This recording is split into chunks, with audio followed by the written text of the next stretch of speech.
గణాధిపతయే నమః. ఓం గురుభ్యో నమః. ఓం శ్రీమాత్రే నమః. అరుణాం కరుణాతరంగితాక్షీం ధృతపాశాంకుశపుష్పబాణచాపాం అనిమాదిభిరావృతాం మయూకైః అహమిత్యేవ విభావయే భవానీ. శ్రీమాత్రే నమః. డిసెంబర్ మాస ఫలితాలు.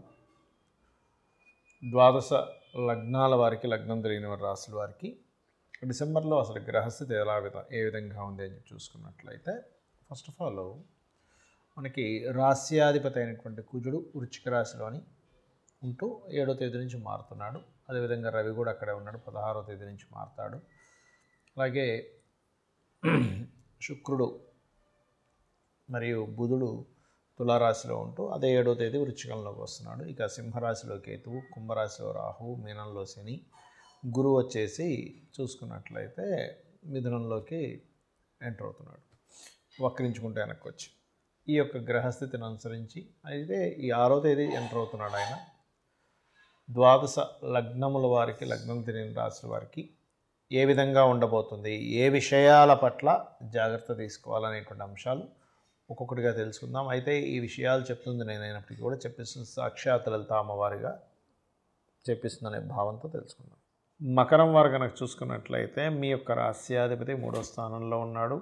3వ స్థానంలో ఉన్నందుకు కొంచెం అది శుక్ర రాశుల్ని శుక్రుడితో కోణంతో ఉన్నందుకు, శుక్ర రాశిని చూస్తున్నందుకు కొంచెం క్రియేటివ్ రిలేటెడ్ సంబంధించిన వాటిల్లో ధనయోగము, సినిమా ఫీల్డ్లో ఉండేటువంటి వారికి కొంతవరకు ఫైనాన్షియల్గా కలిసి రావడము, ధైర్యంగా కొన్ని నిర్ణయాలు తీసుకోవడం లాంటివి చూపిస్తున్నాయి. కాకపోతే ఇక్కడ 3లో ఉండే శని మీద కుజుడి యొక్క దృష్టి, 12వ స్థానంలో ఉండే కుజుడి మీద శని యొక్క దృష్టి ఉన్నందుకు పర్టికులర్గా ఇక్కడ ఏంటంటే ఈ కాంబినేషన్ ఏదైతే ఉందో మీకు ఇది ఉద్యోగ సంబంధించినటువంటి విషయంలో, ఇన్వెస్ట్మెంట్స్ రిలేటెడ్ సంబంధించినటువంటి విషయాల్లో, ఉద్యోగం ఒకటే కాదు వ్యాపారాలు చేయాలనే ఆలోచన ఇవ్వడము, కొంచెం అన్నదమ్ములతోని ఏదైనా మార్కెటింగ్, ఏదైనా కమ్యూనికేట్ చేసేటప్పుడు, లేనట్లయితే ఏదైనా అగ్రిమెంట్స్ రాసుకునేటప్పుడు కాస్త జాగ్రత్తగా ఉండండి. రాహువు 2వ స్థానంలో ఉన్నందుకు పర్టికులర్గా దుర్గాదేవి యొక్క ఆరాధన మీరు ఎంత చేస్తూ ఉంటే ఫినాన్షియల్గా అంత బాగుంటుంది, గుర్తుపెట్టుకోండి. అలాగే మరొక విషయం ఏంటంటే ఇక్కడ గమనించినట్లయితే ఈ 6వ స్థానంలో గురువు ఉన్నందుకు పర్టికులర్గా ఏంటంటే గురువు 6లో ఉండేటువంటి గురువు కొంచెం ఈ చూడండి, ఒక్కోసారి మనకి గురువులతోని లేకపోతే వీళ్ళతో తెలియని ఘర్షణ యోగం చూపిస్తుంది. కాబట్టి ఈ యొక్క విషయాల్లో కొంత జాగ్రత్తగా ఉండండి. అదే కాకుండా ఉద్యోగ సంబంధించిన విషయంలో ఉద్యోగం ఒకటే కాకుండా వ్యాపారం వైపు వెళ్ళడము, మరియు ఈ 12వ స్థానం మీద కుజుడి మీద శని యొక్క దృష్టి, కుజుడు శనిని చూస్తున్నందుకు అన్నదమ్ములు, వివాహ జీవితం మీద కూడా దీని ఎఫెక్ట్ చూపిస్తూ ఉంటుంది. కాబట్టి ఈ యొక్క విషయాల్లో కాస్త జాగ్రత్తగా ఉండండి. ఇక మీరు నిత్యము చేయవలసినటువంటి దేవతారాధన కూడా ఎక్కువగా లలిత అమ్మవారి యొక్క స్తోత్రపఠం ఎక్కువగా చేయండి. గురువారంలో ఉన్నందుకు కాస్త మీరు దత్తాత్రేయ ఆలయాలకు వెళ్ళడము, లేనట్లయితే దక్షిణామూర్తి యొక్క స్తోత్ర పఠనం చేయడము, వీలైతే పసుపు దానంగా ఇవ్వండి. దీని ద్వారా కూడా చాలా మటుకు మీకు రిలీఫ్ అనేటువంటిది లభిస్తుంది. చాలామంది నన్ను అడుగుతున్న విషయం ఏంటంటే మీరు గోచార ఫలితాలు చెప్తున్నారు, ఈ గోచార ఫలితాలు కాకుండా మనం వార ఫలితాలని, మాస ఫలితాలు చెప్పుకుంటూ ఉంటాం కదా, అసలు పర్సనల్ చార్ట్ మూలంగా ఎటువంటి జాగ్రత్తలు తీసుకోవచ్చు, ఎటువంటి విషయాలు తెలుసుకోవచ్చు అని నన్ను చాలామంది అడుగుతున్నారు. అదేమిటంటే ఫస్ట్ ఆఫ్ ఆల్ మనం పర్సనల్ చార్ట్ తెలుసుకోవాలంటే మనకి లగ్నము, నక్షత్రము, రాశి, గ్రహస్థితులు ఎలా ఉన్నాయో తెలుసుకోవాలి. ఇది తెలుసుకోవాలంటే మీరు పుట్టిన తేదీ, నెల, సంవత్సరము, సమయము, ప్రాంతము కావాలంటే మీరు ఏ ఊరిలో పుట్టారు, ఏ సమయంలో పుట్టారు, ఏ తేదీలో, ఏ నెలలో, ఏ సంవత్సరంలో పుట్టారు. దానివలన మీ యొక్క గ్రహస్థితి అంటే మీరు పుట్టినప్పుడు ఉండే లగ్నం నుంచి గ్రహాలు ఎక్కడెక్కడ ఉన్నాయి, మనం పూర్వజంలో చేసుకున్న కర్మల మూలంగా ఆ గ్రహాలు అక్కడ స్థితి పొంది ఉంటాయి. అంటే కొంతమంది చూడండి ఫైరీ నేచర్ ఉంటారు, కొంతమంది ఎమోషనల్గా ఉంటారు, కొంతమంది అంటే ఒక్కొక్కరు ఒక్కో మనీ మైండెడ్ ఉంటే, good communicators, very strong, very fiery, కొంచెం ఎమోషనల్గా ఉండేవాళ్ళు, ఆర్టిస్టిక్ నేచర్ ఉండేవాళ్ళు, ఎక్కువ గొడవలు పెట్టుకునేవారు, సోషల్గా ఉండేవారు, సీక్రసీగా ఉండేవారు, ఎక్కువ స్పిరిచువల్గా ఉండేవారు, ఎక్కువ వర్కాలిక్గా ఉండేవారు, బిజినెస్ మైండెడ్తో ఉండేవారు, సేవాతత్వంగా ఉండేవారు, ఇట్లా రకరకాల వ్యక్తులు ఉంటారు.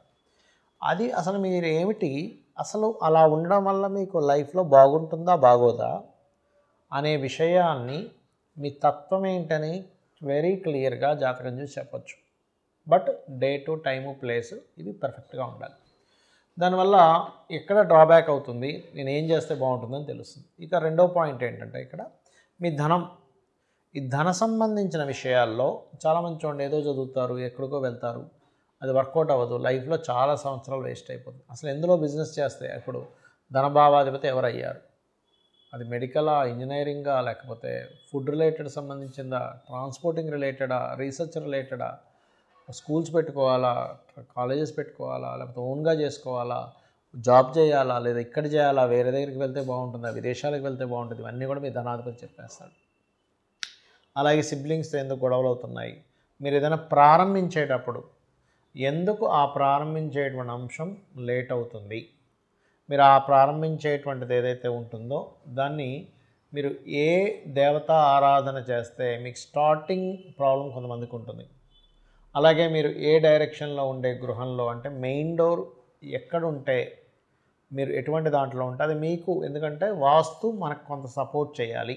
గుర్తుపెట్టుకోండి, జాతకం ఎంత సపోర్ట్ చేస్తుందో వాస్తు మీకు సపోర్ట్ చేసినప్పుడు బాగుంటుంది. కాబట్టి దీనికి ఏంటి, మీరు ఎప్పుడు గృహం తీసుకుంటే మంచిది, ఎలాంటి గృహం తీసుకుంటే మంచిది, ఏ డైరెక్షన్లో ఉంటే మంచిది, అది అసలు మీ పేరు మీద తీసుకోవచ్చా లేదా, మీ జీవిత భాగస్వామి పేరు మీద తీసుకుంటే మంచిదా, లేకపోతే మీ పిల్లల పేర్ల మీద తీసుకుంటే మంచిదా అనేది ఒక లెక్క ఉంటుంది.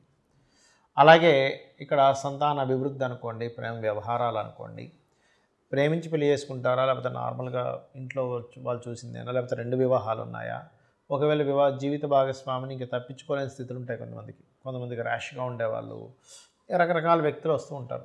మనం యాక్సెప్ట్ చేయవలసిన పరిస్థితి ఉంటుంది కొన్నిసార్లు. అలా అసలు ఏమైనా ఉందా, లేకపోతే కలిసి ఉండకుండా విడిపోతారు, ఇవన్నీ కూడా మీ జన్మజాతకంలో ఉంటాయి, గుర్తుపెట్టుకోండి. అది ఇంకోటి ఏంటంటే రుణరోగ శత్రు స్థానాలు, 6th హౌస్, అలాగే ఆ విషయాల గురించి తెలుస్తుంది, మీ కెరియర్ గురించి తెలుస్తుంది, మీ విదేశీ యోగం గురించి తెలుస్తుంది, మీరు ఏ బిజినెస్ చేస్తే బాగుంటుందో తెలుస్తుంది. ఇప్పుడు మీకు నడుస్తున్న మహాదశ ఎటువంటి రిజల్ట్స్ ఇస్తుంది, ఈ రిజల్ట్స్ నుంచి మీరు మంచి అవుట్పుట్ రావాలంటే మీరు ఏం చేయాలి, అలాగే మీరు పర్టికులర్గా ఈ యొక్క మహాదశల్లో ఏ అంతర్దశల్లో బాగుంటుంది బాగోదు అనేటువంటి అనేకమైనటువంటి అంశాలు, మీ పాస్ట్లో జరిగినవి కానివ్వండి, మీకు ప్రజెంట్లో జరుగుతున్నవి కానివ్వండి, మీకు ఫ్యూచర్లో ఉండేటువంటి కొన్ని అంశాలు కానివ్వండి, ఇవన్నీ కూడా మీ పర్టికులర్గా మీ పర్సనల్ చార్ట్లో అది ఎలా ఉంది అనేటువంటి చెప్పేదే మీ జన్మజాతకం. మరి గోచార ఫలితాలు ఎందుకు చెప్పుకుంటున్నాం అంటే, మనం పని చేస్తున్నాం, ఒక బిజినెస్ చేస్తున్నాం, మార్కెట్ బాగుంది, బిజినెస్ బాగా సాగుతుంది, మార్కెట్ అంతంత మాత్రంగా ఉంది, అంత గొప్పగా సాగదు కదా.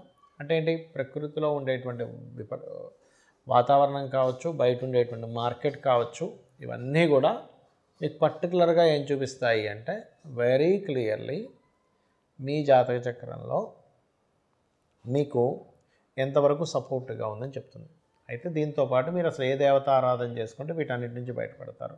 మరి జాతకం లేదండి, అసలు ఏ గోచారం, ఏ లగ్నం, ఏ రాశి కూడా తెలియదు అన్నవారు రెగ్యులర్గా లలితా సహస్రనామాలు చేసుకోండి. అయితే ఇప్పుడు ప్రజెంట్ నడుస్తున్నటువంటి గోచారంలో యాక్సిడెంట్స్ అనుకోండి, విపత్తులు అనుకోండి, రకరకాలు జరుగుతున్నాయి. దీని నుంచి ఎవరికి ఎటువంటి ఇబ్బంది కలగకుండా ఉండాలి, లైఫ్లో బాగుండాలి అంటే మీరు చేయవలసింది ఏమిటి అంటే సింపుల్గా ఏం లేదు. మీరు గుర్తుపెట్టుకోండి, మీ యొక్క ఇంటికి దగ్గరలో ఏదైనా ఆలయం ఉంటే రెగ్యులర్గా వెళ్ళడము, శని, రాహు, కుజ, గురు, ఈ 4 గ్రహాలు గుర్తుపెట్టుకోండి, ఈ 4 గ్రహాల దగ్గర దీపారాధన చేయండి. మీరు ఎక్కడికైనా బయటికి వెళ్ళేటప్పుడు ఒక్కసారి మీ ఇష్టదైవాన్ని తలుచుకోండి. మీ ఇష్టదైవం ఎవరు, శివుడా, విష్ణువా, నారాయణుడా, అట్లా మీ ఇష్టదైవాన్ని తలుచుకొని బయలుదేరండి. ఖచ్చితంగా మీకు ఇబ్బంది అనేటువంటిది కలగదు, గుర్తుపెట్టుకోండి. అదేవిధంగా గోశాలకు వెళ్ళడము, చండీ పారాయణం చేయడము, అదేవిధంగా దుర్గా అష్టోత్తరం చదువుకోవడం, ఇవి చేయండి, ఖచ్చితంగా మీకు బాగుంటుంది. శ్రీమాత్రే నమః.